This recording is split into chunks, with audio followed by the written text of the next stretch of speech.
Yesterday morning I was sitting at my kitchen table, the same one I've had for 43 years, stirring my coffee and watching the steam rise. Nothing special about it. Just Tuesday morning coffee, like 10,000 Tuesday mornings before. But something was different this time. The steam made me think of my mother's breath on winter mornings when she'd lean over to kiss my forehead before school. And for the first time in my 88 years, I actually felt it. Not the memory, the love behind it. I sat there and cried into my coffee cup. At 88 years old. My name is Margaret Eloise Campbell. I'll be 89 in December if I make it that far.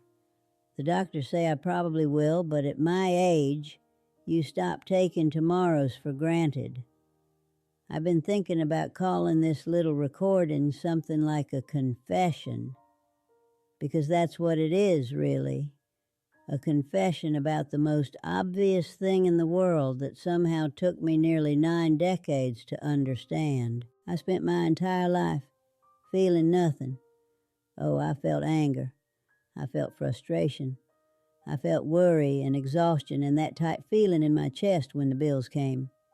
But the other things, the soft things, love, joy, tenderness, even sadness in its pure form, I kept them at arm's length my whole life.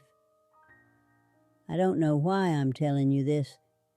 Maybe because my granddaughter showed me how to use this recording thing on her phone, and she said people share their stories here.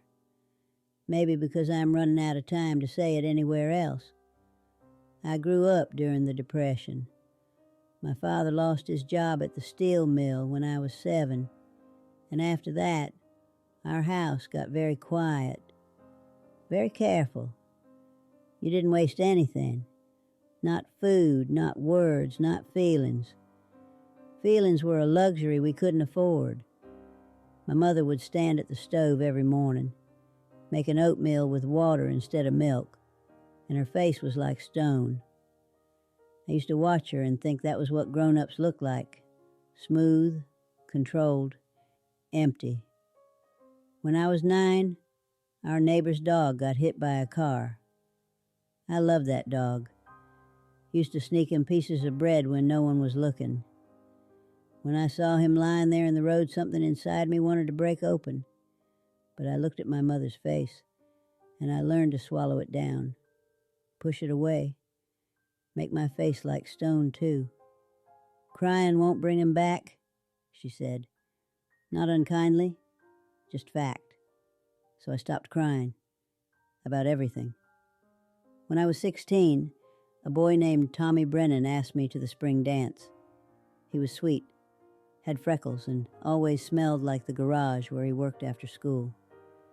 When he looked at me, something warm would start in my chest, but I'd catch myself and tamp it down. The night of the dance, he brought me a corsage, white carnations with baby's breath. His hands were shaking when he pinned it to my dress, and I could tell he was nervous, hopeful.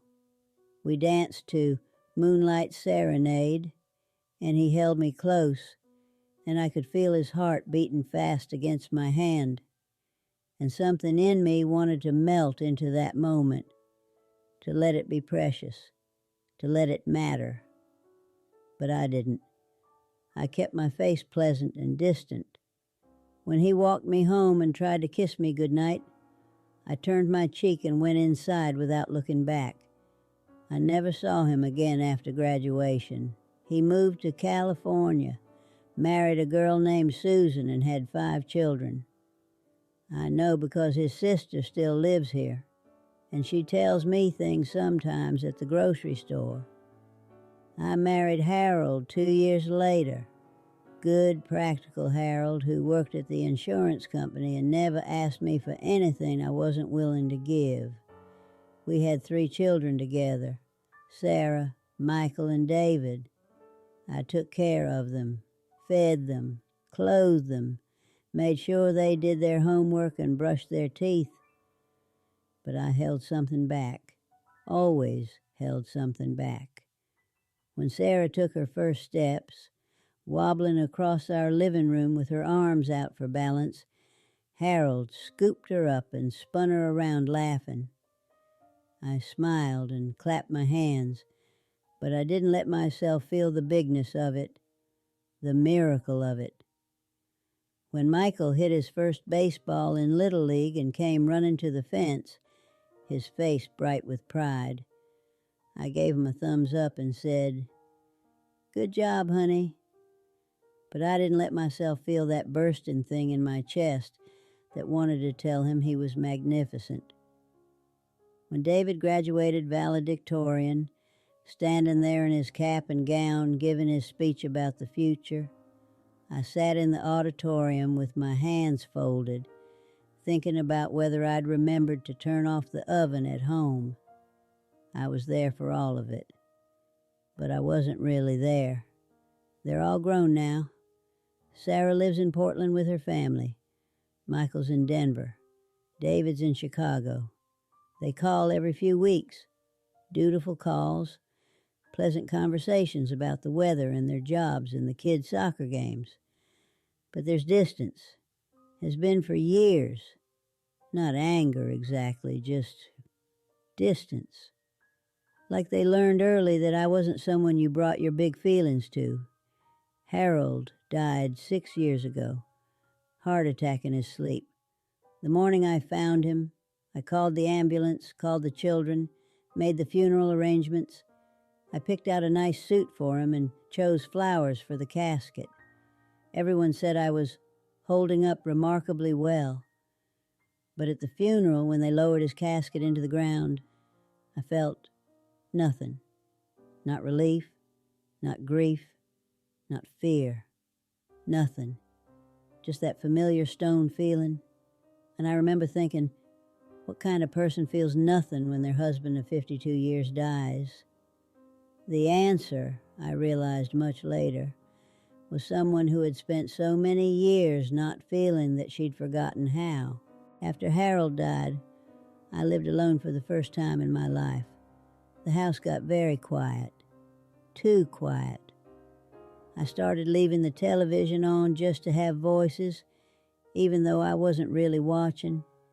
That's when the dream started. I'd dream about Tommy Brennan and those white carnations. I'd dream about Sarah's first steps, but in the dream, I was crying happy tears and picking her up and spinning her around. I'd dream about Harold when we were young, and in the dream, I would tell him I loved him with my whole heart, instead of just saying love you too in that absent way I always did. I'd wake up from these dreams feeling strange, hollow, like I'd been visiting someone else's life. 2 months ago, Sarah came to visit with her youngest daughter, Emma. Emma is 7, the same age I was when my father lost his job. She has dark curls and bright eyes, and she talks constantly about everything. The birds outside, the color of my kitchen curtains, how the ice in her water glass sounds when she stirs it. While Sarah was in the kitchen making lunch, Emma climbed up on my lap and started playing with my necklace. Just sitting there, warm and solid and completely trusting. "Grandma," she said, not looking up from the necklace, "why do you look sad all the time?" The question hit me like cold water. "I'm not sad, sweetheart." She looked up at me then, those bright eyes very serious. "But you never look happy either." I didn't know what to say to that. Later, after they left, I went to the mirror in my hallway and looked at my face, really looked, and I saw what Emma saw. Not sadness exactly, but emptiness, like someone had lived behind my eyes for 88 years and then moved out, leaving the lights off. That night, I got out our old photo albums, pictures of holidays and birthdays and graduations. In every single photo, there I was with that same pleasant, distant expression. even in the family portraits where everyone else was laughing or smiling with genuine joy. I looked like someone attending my own life rather than living it. That's when I started to understand what I'd done, or rather, what I'd never done. I'd never let myself feel it, any of it. The love I had for Harold, even though it was quiet and comfortable. The fierce protectiveness I felt for my children, even though I never showed it. The joy in simple things, like the way sunlight looked through my kitchen window, or the sound of rain on the roof.